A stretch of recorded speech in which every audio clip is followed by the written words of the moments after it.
Good evening, everybody, and once again, welcome to another edition of Your Right to Know. I know it's been a while that I haven't been here to host the show, but you know how it is, guys. So many things to do, places to be, and the show was still going on. I think you had Jacques Martins 2 weeks ago. He hosted the show, he gave you a view of what we do here, how we do it, and when we do it. So today I'm back in again myself, Babishkiala. So what we're going to be talking about today is going to be something that many of you know that is going on, and many of you know that we have to start thinking about it really deep due to Brexit. I'll not do it myself because even if you give me anything to do with Brexit, I'll look at you and tell you it is not my path. I don't know what to say. I can't even begin to. I'll just tell you we are no longer in EU and that's it. But I have someone here that can actually talk to us deep, explain to us, give us information that we need to know and the ones that we have the right to know. So before we go any further, let me introduce my guest of today. You get to find out who he is, what's his name, where he's from, why he's so passionate about this, and what he has brought us today. Evening, darling. Evening, Vivish. How you doing? I'm fine, thank you. How are you? I'm good. I'm great. It's been a while finally to see you face to face. Yeah, it's been a long time. You're always on the Skype. Always Zoom. Zooms. Oh my God, the pandemic has actually killed us. Yeah. How are you doing today? I'm good. But just been running around really to try to educate a lot of people, or at least provide information to people before the end of the Brexit craze period ends on the 30th of June, really. It's not easy, is it? No, it's not easy because a lot of people don't have the right information, and a lot of people are really stressed because because of the lack of information. They don't know what's going to happen. So we don't know. So you're just going on doors to doors, going to places, videos, messages everywhere. Well, yeah, try to do my best, really. Oh, that's not easy, but then again, the job has to be done. What have you brought for us today? Well, today I'm here really to try to raise awareness about what we call homegrown slavery.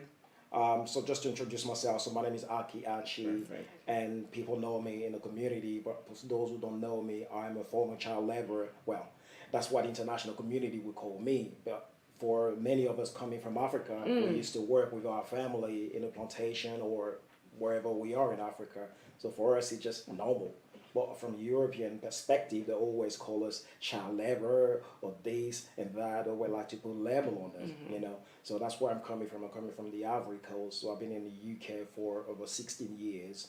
So I've been in Europe altogether for 35 years. Okay. So I'm more European than African, I would say, unfortunately. But the reality is that when you live here as an African, it's not always easy. I'm African and French as well, but when you look at me, I'm African, so you see my color before you see my passport. That's true. So the reality is that post Brexit, many of us, people from our community, gonna face a lot of challenges because employers don't always think that we have the legal right to work, especially if you can't prove it. So Brexit would create a lot of problems for people. So EU citizens, for example, have to register by the 30th of June. Otherwise, after that, there will be living unlawfully in a country, and anything could happen. But what I want to talk about today is on the 1st of July, we use the 1st of July to mark the end of the Brexit grace period so we declare the 1st of July the Homegrown Slavery Day, as we have Human Rights Day or things like that. And the reason why we want to mark this day is because we believe that the end of the transition period is going to create a lot of problems, and a lot of employers who do not understand immigration law is going to find themselves really in a really bad position, whereas either they will be discriminating against migrants, or if they don't know the law, they could be fined by the Home Office for illegal working. So these are the kind of issues. So the migration law creates labor exploitation.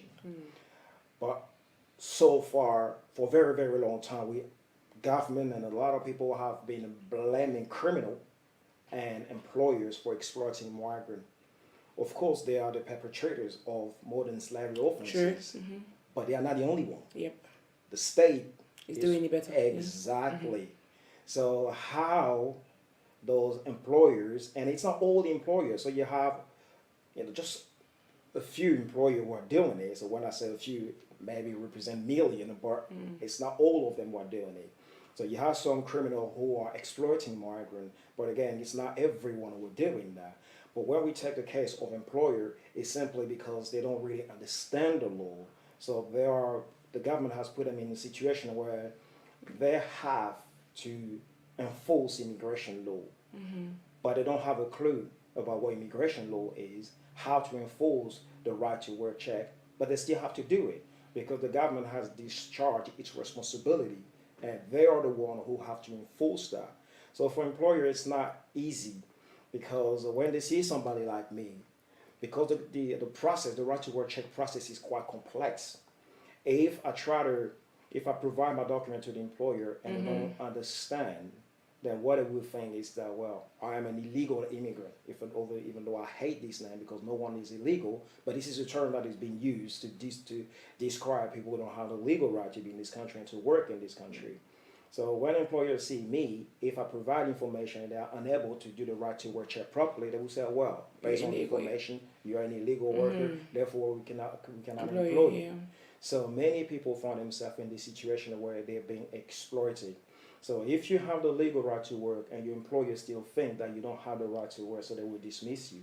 So while they have dismissed you, how are you going to feed your family? You know that you have the right to work, but the employer think you don't have the right to work. So then what do? Then you're going to try to find any means to find work and to provide for your family. The problem is that when you have to survive, you're going to go to anyone who is willing to give you work. So it's either you find this way to find anyone to give you work, or you go steal, or you stay on benefit.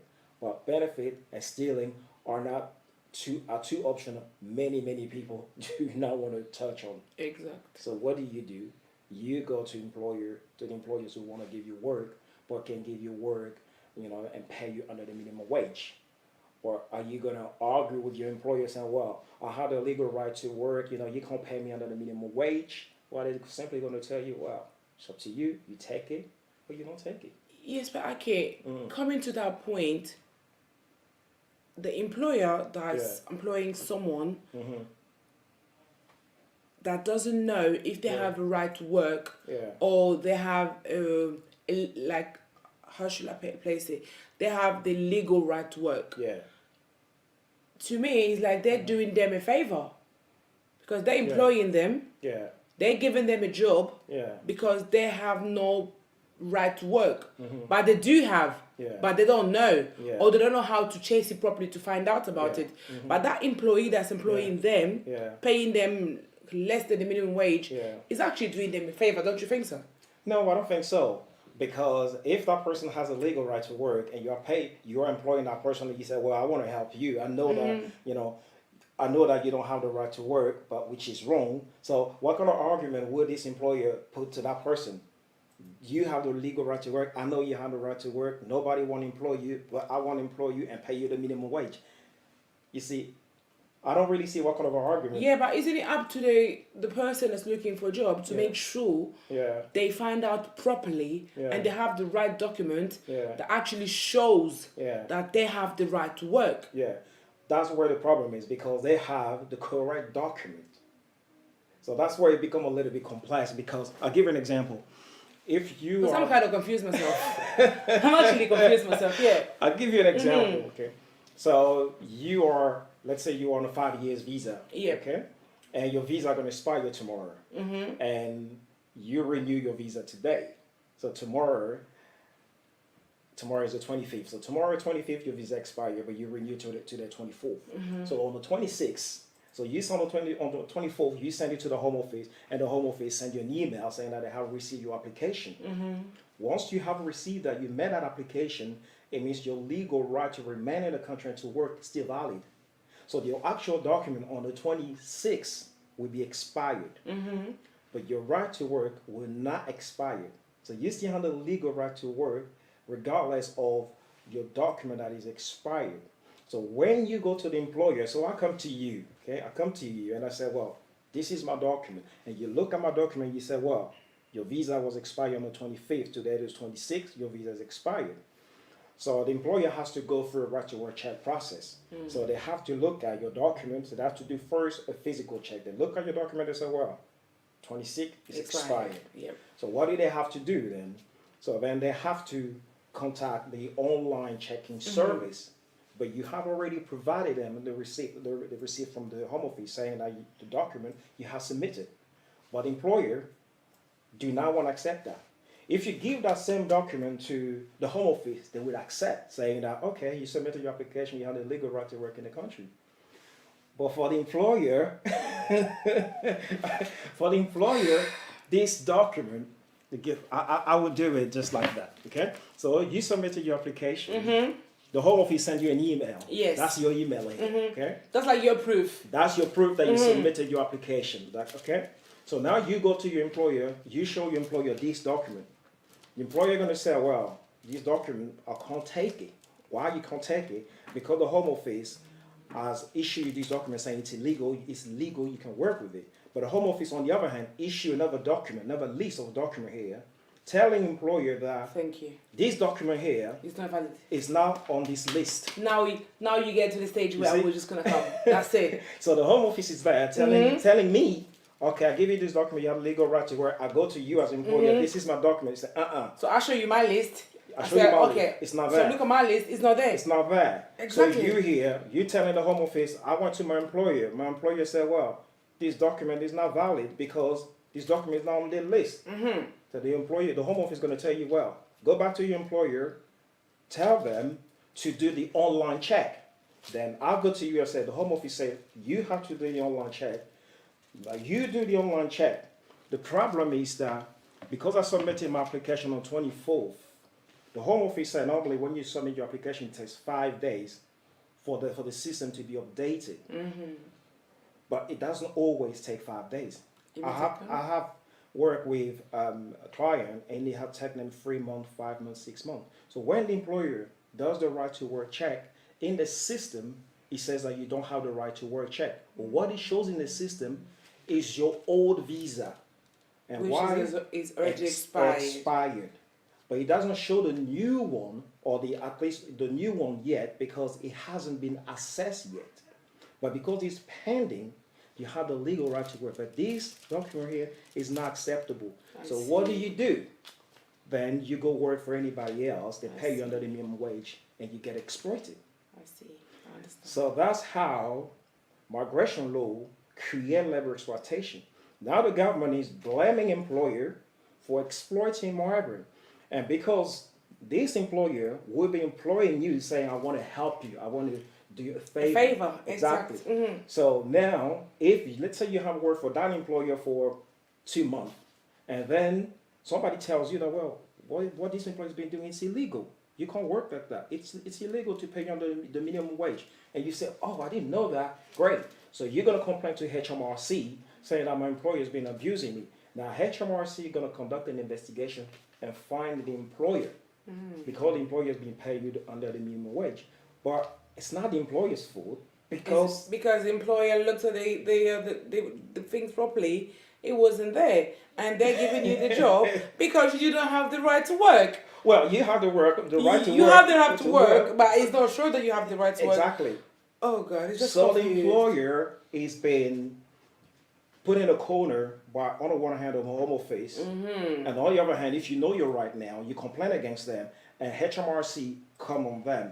So in the end, when you go to the employer with this document, the employer is going to say, well, I'm sorry, it's not on my list, so I cannot employ you. Then what you're going to do now, you're going to say, well, I have a legal right to work, and you don't want to employ me, and that is discrimination. That's it. So if it's discrimination, now you're not working, okay? So you want to feed your family, you're not working. Then you want to take your employer to court. Do you really want to do that? Because you just want to work. So if you want to take that employer to court, you're not a lawyer. How are you going to pay for the lawyer? Exactly. You're not a lawyer. So you need to find a lawyer.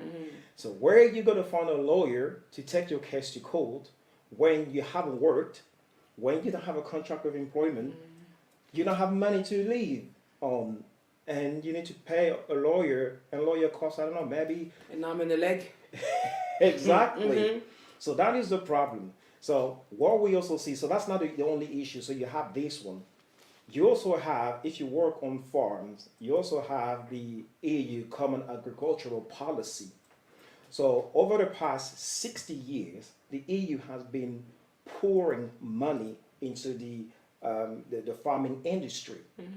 So every year, the EU invests around 1 billion, not 60 billion, into this industry. So among all these 60 billion, I got the figures, they invest 41 billion to protect farmers' income.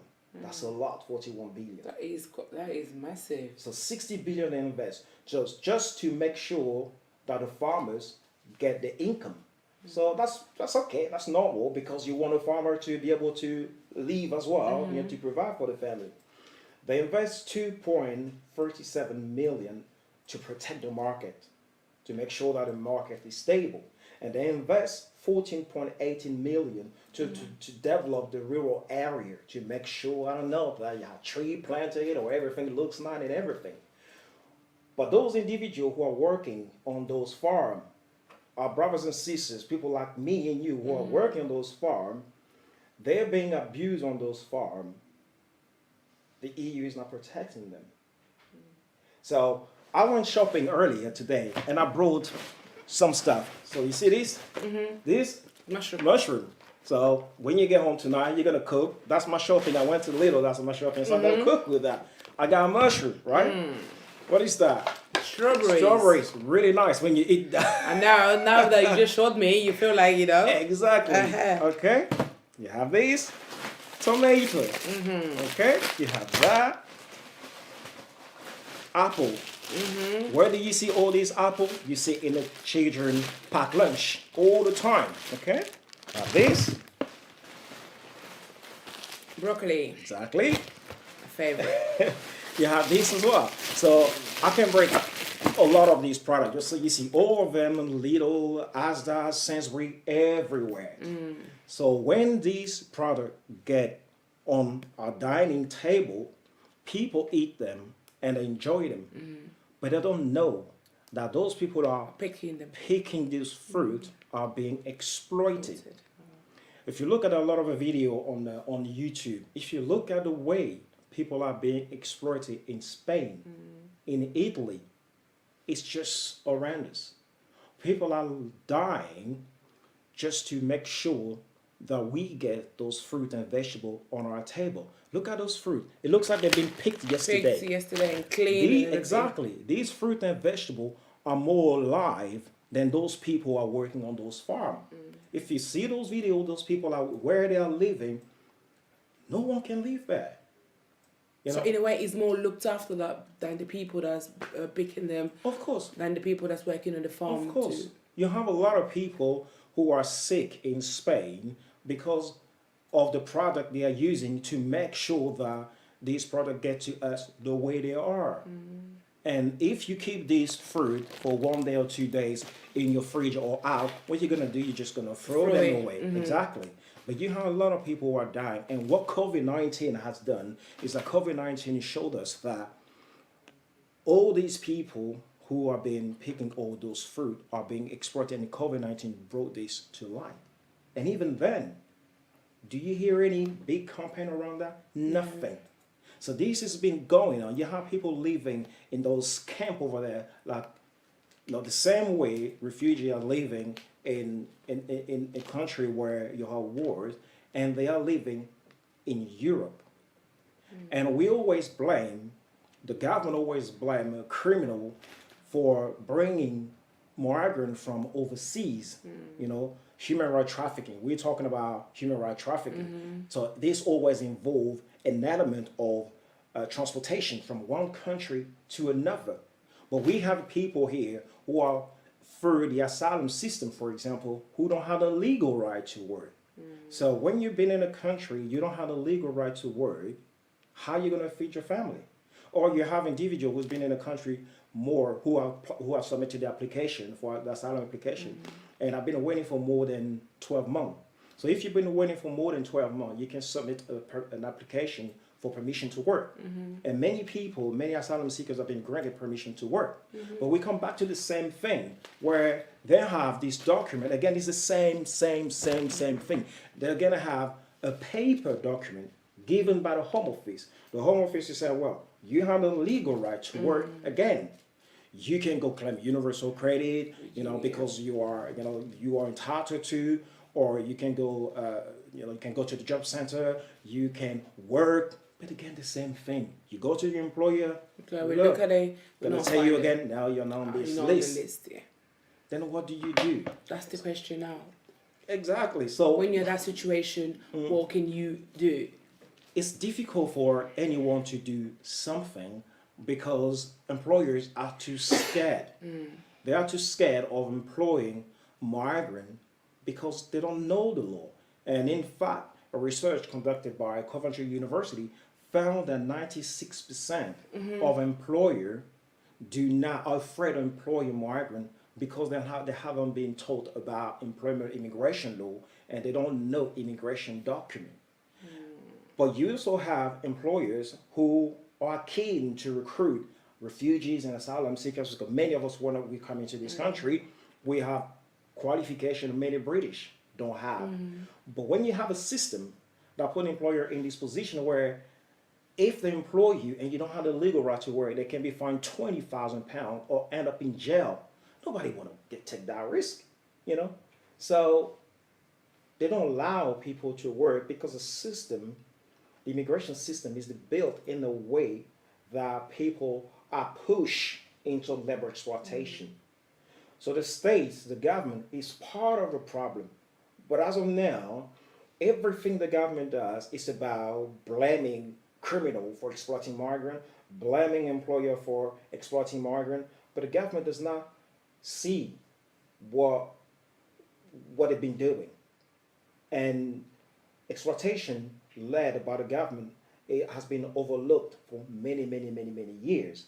So what we're trying to do on the 1st of July is to raise awareness to say that, well, look, criminal and employer are not the only one. They are the perpetrators, but they are not the responsible. The responsible is the state that create this system where individuals have the legal right to work, but they cannot work. So on that day, what we're going to be doing is, so we are asking people to simply, as I've done today, to go to the supermarket, to buy fruit and vegetable, and just to take a picture and then to send it to our Twitter account, to say our Twitter account is @Migrants At Work with the hashtag Homegrown Slavery, Homegrown Slavery Day, and another hashtag 5 slaves a day. Because you have 5 slaves. 5 fruits a day. Exactly. Yes, 5 fruits and veg a day. Exactly. So you get 5 slaves a day. Exactly. They've been saying you need to get your 5s a day to be healthy.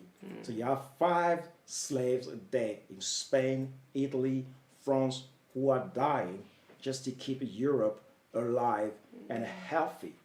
So I think it's really something people need to understand, that it's good. We're not saying to anyone to boycott all those fruit and vegetable, but what we're saying to people is, while you're eating all these fruit and vegetable, think about where they are coming from.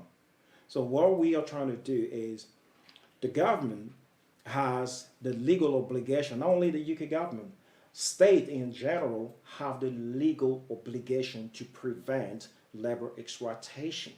And that is simple. One simple action they can take is to educate employers. They have obligation to inform and educate migrant and employers. And it's simple. So that's what Migrants at Work have been doing by going out in the community, educating people from our community for them to understand when they have the legal right to work and when they should be able to challenge employer, or if they can, then to come to us to challenge employer. So the government just have to do the same thing, the other way, just to educate employer. It's not that difficult. But instead of that, what the government has done is that when they signed the ILO convention, when they signed that in 2016, what they said, they have put 2 measures in place. So they have put the JLAA. So the JLAA is the Gang Master Labor Abuse Authority. So this is the organization that is meant to go out there and support the victim of labor exploitation. The problem with that, they're doing great work, but the problem is that they are part of a government department, and when they go to these workplaces, people see them as the police, and usually they go to these workplaces to conduct an investigation with the police.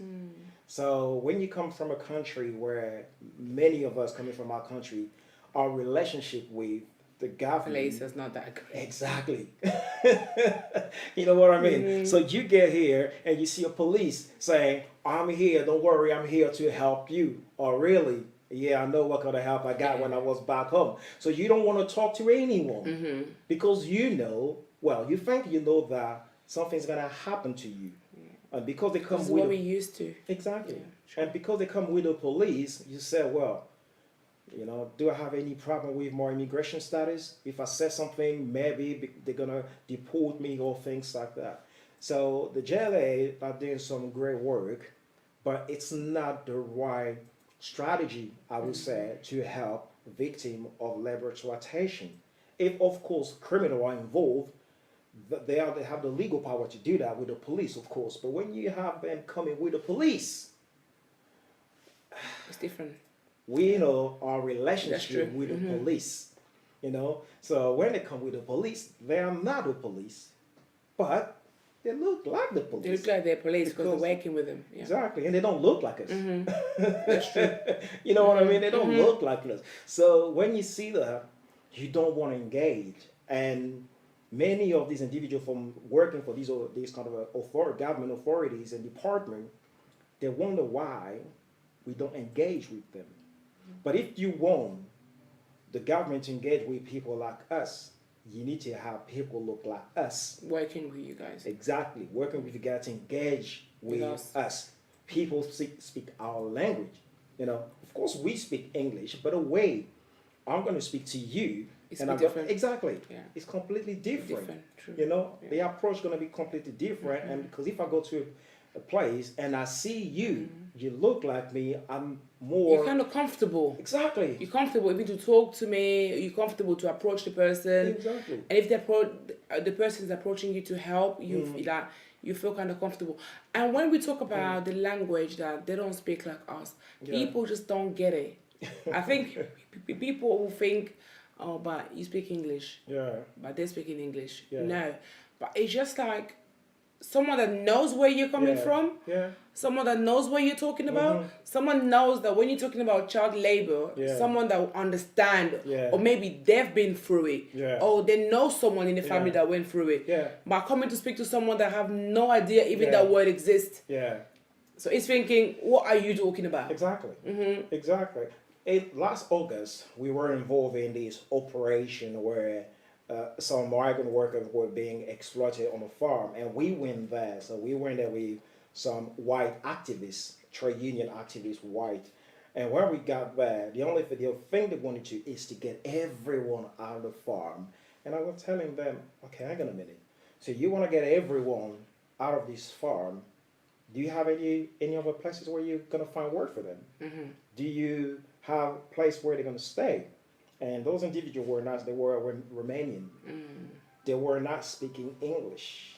So you want to get there, help them. That's great. But it's not just about what you're gonna do right now. It's about what's gonna happen tomorrow, In the long after term. tomorrow, long-term plan. They don't have this long-term plan. And I was explaining to them that the way you organize British workers, white workers, or even black British workers, it's not the same way you're going to organize migrant workers, because we don't have the same immigration status. Even if we have the way employer perceive our immigration status is different, because our color come first before anything else. Anything else, true. People are gonna see my color before they see the color of my That's true. passport. That's true. So it doesn't matter whether I'm French or whether I'm Chinese. I could be Chinese and black, but it doesn't matter. What is see first is The black person. Exactly. See first as a black person. It is the same way that I would be judged by employer and I would be treated by employer. So with Brexit, it's the same thing. I'm an EU citizen, but again, I don't look EU citizen because in people's head, Black. because EU citizen look like white, That's true. you know. So, you know, it does not. It's difficult for people to understand where we are coming from in terms of a labor exploitation, how to challenge labor exploitation, labor abuses, and trade union do not get involved either. You know, we're talking about labor exploitation related to immigration status, but union can't do the work because they have no clue about immigration law. They have no strategy to tackle this kind of an issue. I've been campaigning on this issue, on the right to work issue, since 2009 because I became a victim myself. I was working with a union. I've been lobbying union to get involved to take on those issues. So for the past 11 years, they haven't done a single thing.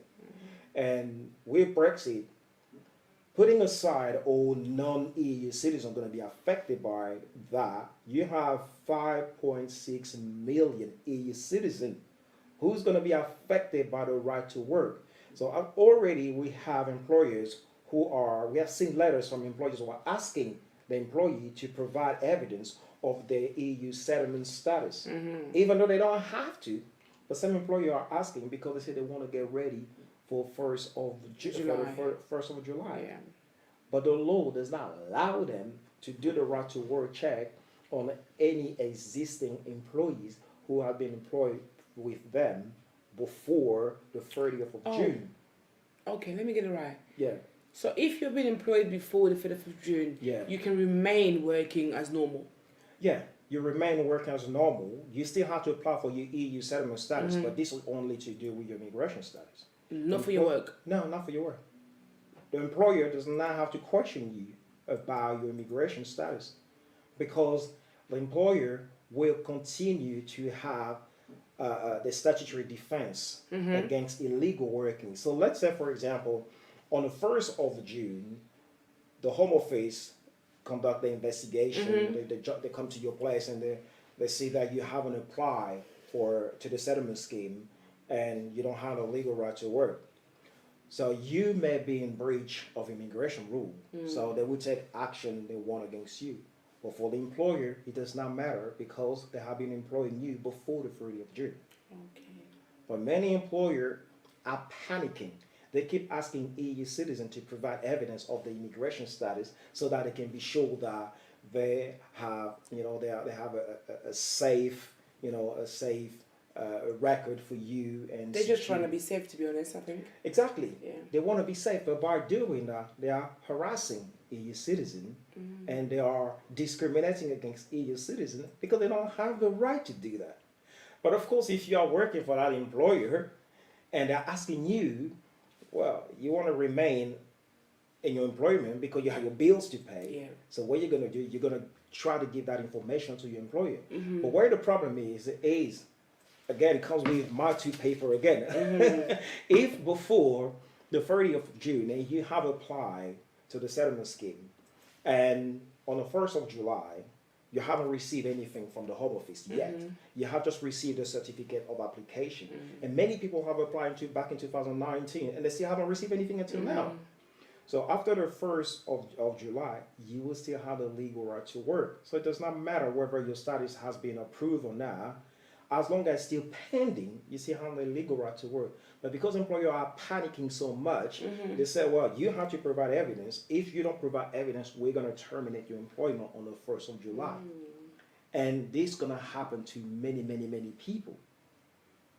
The problem is that the employer don't have the legal right to do that. But where you're going to find that information, some of them people have found that information, they've given that information to the Home Office, to the employer. They went to the government website, they have given that information to the employer. But the employer said, no, I don't want to take that. I still want your EU settlement status. Things are going to get complicated. Things going to be complicated. Now, putting aside this issue, information you're giving to your employer, the other problem is, even when you have a status, like myself, I have it now. I have applied and it's been successful. And again, it's not something, it's an application. You know, it's something you have to prove that you are worthy of being in this country, even though you've been in the country for, you know, I've been in the country for 16 years, but you have a lot of people who've been here for 35 years, 50 years, who are still being rejected. So when you have your status, so the employer have two ways of doing that. So first, you have to check your immigration status first. Then you have to share your code with your employer. If you print off this document from the website, and then let's say you print off this document, you go to your employer, here's my status.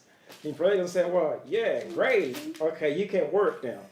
But if the Home Office does the check and it turns out that this was fake or you did not have the right to work, they can be fined. They will not be protected. So the process is, once you have your immigration status, then what you do, you generate the code. It's like the driving license. It's like the two-type system. You generate the code. You know, the whole thing is just crazy. It's like you're generating a code to talk home or something like that. Then you generate the code, and then for the system, you can put your employer's email. So you go straight to your employer. So let's say you are my employer. I generate the code and I send the code to you. So you receive it, but you haven't yet established a statutory defense. So it means that the Home Office still can find you. So what you then need to do is to go on another platform. Then you have to use the code to verify. So when you go on the code, so you see my face. You need to see my face. But the problem doesn't stop that. The problem is that sometimes when you do the check, the system does not recognize your number. The code. The code. There are two issues. First, when you do the verification, when you have to check your own immigration status, the system, so you have to enter the code, to get the verification, you have to enter either your passport number or your identification number, the one you have used in the first place for the application. So sometimes when you enter that, the system says we cannot find your detail. But you have done it, and you have the confirmation via email that you have your status, but the system cannot find you. So the system still create a problem. So once the system cannot find you, you as my employer, you're waiting for me to give you that code. Well, I can't give you that code because I cannot even verify my status. See, if I can't verify my status, what can I do? Then I'm going to call the Home Office, and the Home Office is going to say, well, try later. Because you don't have it any other way, because EU citizens don't have a physical document. So you have to try later. And we have seen many stories about people who have been trying later for 2, 3, 4 months. So then again, the same thing as I was saying earlier, what do you do during that period? How are you going to feed your family? That pays you less than exactly. Yeah. So then you are being exploited again. And again, the government is going to blame employer and criminal, when in fact the system is to blame. Is to blame. But the government, of course, the government is aware of this because many Migrants At Work and other organizations are being telling the government that the system is worthless. The system is not working. But the government want to move everything to a digital system that is not working. So that's where the problem is. So when this system, let's say you have waited for 3 months and finally, ta-da, it comes in. It works. Then when you share the code, sometimes the code doesn't work out either. So what do you do? What do you do? This is a disaster. It is. And seriously, I'm laughing, but a lot of people gonna lose their job. And if you lose your job, what's gonna happen? You have your mortgage you have to pay, you have your rent you have to pay, and your landlord if your landlord come knock on your door, are you gonna say, sorry, Mr. Landlord, can you try again later? He's gonna say, no, I'm gonna bring the police. They're gonna take you somewhere now. So that's the problem. And there is no support out there for people who are going through this kind of an issue. There is no support out there. There is no support in the community. There is no lawyers, for example, if they get in touch with lawyers, if they go to employment lawyers are going to say, well, what you're having is an immigration issue. It's not an employment issue. Then when they go to immigration lawyer, they will say, well, that's not an immigration issue. It's an employment issue. So you'll be going back and forth. Exactly. Yeah. So that's what happened to me back in 2009. So whatever is happening to EU citizens now, It's been happening. It To a happened few, to this yeah. person now, and it's been. That's the reason why we see the situation, the scandal, the Rainbow scandal, and the right to work check issue. It's just hasn't started with Brexit. It started back in 1971 because the immigration law at the time, you need to have the legal right to be in the country and to work. But at the time, there was no criminal offense for illegal working. So immigration law has increased employers' responsibilities since 2008. And then since then, employers are really, really afraid. But for employers, it's really tricky because either, they employ you and then they commit a criminal offense, or they decide not to employ you and then they commit a discrimination offense. Then you take them to court. And then if you win your case, then again, potentially they can be awarded, as it happened in June, £20,000. But if they don't get it right, the Home Office can fine them £20,000. So if you are an employer, what do you want to do? What can you do? So many employers, what they do now, they advertise job and they say British passport only. Because they don't want to take any risks. But it's illegal to advertise a job for British only. But you've been put in this situation by the government. And what else can you do? There's nothing else you can do. So really, this campaign of homegrown slavery is ready to raise awareness about this kind of a situation. It's about calling employers to work with us because employers and migrants are both victims of the system. So we need to be able to work together, so that those fruit and vegetables get on the table safely, and the people who are picking them are also healthy. But we cannot have a situation where people are dying to pick fruit and vegetables. Exactly, and you have people going to the shopping, shopping, and they're just buying it. They don't know what's going on. So how long is the campaign going to go on for? Well, it's going to be a long one because what we have. So we have the EU has, as I was saying earlier, they have three objectives. So these three objectives, including income protection, now they are moving the three objectives. They have revised objectives, so they are moving from a 3 objective to 9 objective on the 1st of January 2023. Okay. But they haven't included labor prevention as one of the objectives. Oh. So they will protect the animals, chicken. But they're not protect the laborers. Exactly. Okay. They're not going to protect the people. So all these fruit and vegetable, all the animal worth more than the individual who are on those farms, who are working. And that is wrong. So one of the things we want to do, we want people to sign a petition. So on the day, all the information is going to be on Twitter. So we want the EU to the European Commission to include a 10th objective, so which will be labor prevention, labor exploitation prevention, because otherwise, you have people who are suffering, and all these people are picking all these fruit. You hear all the time they call them illegal immigrants. So illegal immigrants are getting all these fruit and vegetable to your table, but those fruit and vegetable are legal. So illegal people produce legal product. This does not. So, if I was to ask on my behalf, how can I help? Okay, so how can you help? So on the 1st of July. Okay. So what we're asking is people just to go to the supermarket, Buy fruit, just to buy like this fruit and vegetables, and to take a picture. Okay. And then to tweet it at Migrants At Work, hashtag Homegrown Slavery Day. Okay. Hashtag 5 slaves a day. Okay. That's all we need to do. That's all you need to do. Okay. That's all you need to do. And we're putting together a charter and also petition. So what this will be, we're just asking people to sign because we want the government to educate employers about the right to work check. Okay. That's the only thing. And homegrown slavery, we can prevent that. It's not like international human trafficking where criminals are bringing people from overseas to here. It's difficult from our point of view, from the community organization. It's difficult to challenge that. That's the job of the police. But doing things like this, we can put pressure on the EU Commission or the UK government to train employers. And I think if employers hear us and support us, this could work because they're in the same situation we find ourselves in. So tonight, anyone who's cooking with this, So is it gonna start on the first, or yeah, I so can do it now?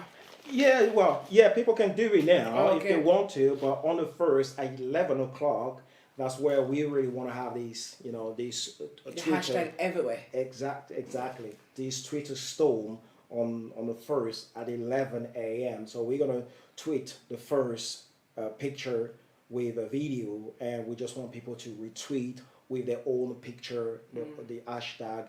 That's what we want. So you're gonna go viral on the first. That's what we want. Yeah. That's what we want. That's what we want. We want every single person about fruit and vegetable to know, oh yeah, I sold that. And what we do as well. So we have what people are gonna see on the 1st of July is this. So we printed 9 stickers, and we're gonna stick them like this. Okay. So what we're gonna be doing in Birmingham here, we're gonna be buying something like 600 pounds worth of fruit and vegetable, and we're gonna hand them out for free for people. But there is a QR code here. So the only condition for people to get it for free is just to scan it and watch a little video. It's about 10 minutes about labor exploitation, about how the people who are picking those fruit and vegetables are being exploited in Spain, in the UK, and in Italy. So once they do that, they scan, they could get this and enjoy themselves. So it's really, really, really important because people are dying, and it's wrong. It's wrong. We're talking about human right here, but nobody's doing anything because of what the government is pushing is illegal immigrant. Illegal it's been going. It's like they're not worth anything. They're not worth to get a good salary. They're not worth to be looked after. Exactly. They're not worth to be protected because they are illegal immigrant. Exactly. Yeah. And that's wrong. How can you claim that? Can you say that people are illegal, which does not have any meaning in the law, but claim that people are illegal, but all these fruits, it's being done. You are enjoying all this fruit every single day. I don't know anyone in the entire world who doesn't eat all this.